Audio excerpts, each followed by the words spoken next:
আমি বলে রাখি যে দীর্ঘদিন আগে প্রায় ৪ থেকে ৫ বছর আগে এই মহাসড়কটির পাশে কিন্তু একটি প্রকল্প হাতে নেওয়া হয়েছিল, যেখানে পৌরসভা বলেছিল যে সেখানে আসলে এটি একটি ডাম্পিং প্রকল্প। সেখানে ময়লাগুলো পাশে একটি জায়গা নির্ধারণ করা হয়েছিল, কিন্তু সেটি আসলে ৫ থেকে ৬ বছরে এখনো পর্যন্ত আলোর মুখ দেখেনি।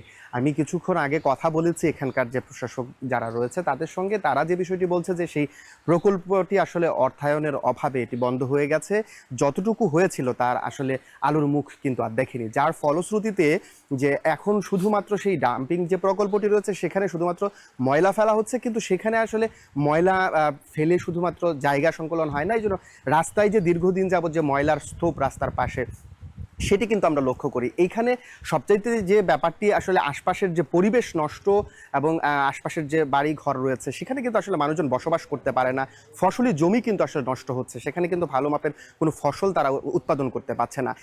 সবচাইতে আরেকটি গুরুত্বপূর্ণ ব্যাপার হচ্ছে যে এটি যেহেতু খুবই ব্যস্ততম একটি সড়ক, সেখান দিয়ে প্রতিনিয়ত কিন্তু হাজার হাজার গাড়ি এখান থেকে যাতায়াত করে, যার ফলে অল্প বৃষ্টিতেই কিন্তু এই ময়লাগুলো কিন্তু রাস্তার মাঝ বরাবর চলে আসে এবং সেখানে কিন্তু স্লিপ করে কিন্তু প্রায়শই আমরা দেখি যে বিভিন্ন ধরনের সড়ক দুর্ঘটনা ঘটছে এবং প্রাণহানির মতো কিন্তু ঘটনাও কিন্তু আসলে আমরা এখানে লক্ষ্য করছি, প্রায়শই কিন্তু ঘটছে। তো সেই দিক থেকে যে এলাকাবাসী রয়েছেন তারা কিন্তু বারবার এই বিষয়গুলো নিয়ে পৌর সবার কাছে বারবার তারা দ্বারস্থ হয়েছেন, বলছেন যে এখান থেকে যদি এই ময়লার ভাগাড়টি সরিয়ে দেওয়া হয় সেক্ষেত্রে কিন্তু আসলে দুর্ঘটনা সহ আশপাশের ফসলি জমি রক্ষা পাবে, তাদের পরিবেশ বাঁচবে। তবে এই দিনকে দিন আমরা যেটি দেখছি যে শুধুমাত্র যে এই অঞ্চলের পাশ থেকে কিন্তু এই ময়লার যে ভাগাড়ের সারি সেটি কিন্তু দীর্ঘ থেকে দীর্ঘতম হচ্ছে। প্রথমে অল্প কিছু জায়গায় থাকলেও সেটি কিন্তু এখন আমরা দেখছি যে ৫ থেকে ৭০০ মিটার জায়গা কিন্তু দখল করে নিয়েছে রাস্তার পাশ ঘেঁষে। এবং আশপাশে আমরা দেখছি যে বাড়ির পাশে অনেকেই এরকম অভিযোগও আমরা পেয়েছি যে বাড়ির যে তাদের যে নিজস্ব জায়গাগুলো রয়েছে সেখানে পর্যন্ত কিন্তু আসলে ময়লা আবর্জনা কিন্তু পড়ে যাচ্ছে।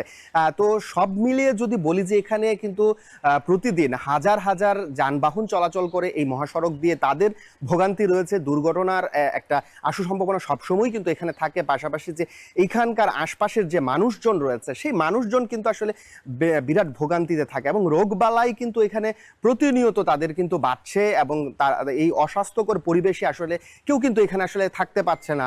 এবং অনেককেই আমরা এরকম দেখেছি যে ঘর বাড়ি নিয়েও কিন্তু আসলে তারা চলে যাচ্ছে বিভিন্ন এখান থেকে জায়গা জমি, আমরা এরকম খবরও পেয়েছি যে জায়গা বিক্রি করে এই অঞ্চল ছেড়ে চলে যাচ্ছে, কারণ দীর্ঘদিন যাবৎ এখানের যে অবস্থাটা পৌরসভা কিন্তু সেই ব্যবস্থাপনাটা কিন্তু সঠিক করতে পারছে না। আমরা যদিও দেখেছি যে পাশে এখানে একটি বেসরকারি মেডিকেল কলেজ হাসপাতাল, আব্দুল হামিদ মেডিকেল কলেজ হাসপাতাল, তারা একটি বর্জ্য ডাম্পিং এর জন্য একটি প্রকল্প নিয়েছে ছোট করে, কিন্তু সেটিও এখনো পর্যন্ত আলোর মুখ দেখছে না। আমি যদি সব মিলিয়ে যদি সার্বিক পরিস্থিতি যদি বলতে চাই যে এখানের যে পৌরসভার যে ডাম্পিং প্রকল্প ছিল সেটিও কিন্তু আলোর মুখ দেখেনি, পাশাপাশি যে বেসরকারি ডাম্পিং প্রকল্প সেটিও আলোর মুখ দেখেনি। সব মিলিয়ে জনভোগান্তি চরমে রয়েছে, দুর্ভোগে আছে। তো দ্রুত এর সমাধান চাচ্ছে এলাকাবাসী। এই ছিল আমার কাছে কিশোরগঞ্জ থেকে মুক্তি সর্বশেষ তথ্য ময়লা আবর্জনা ভাগাড়ের।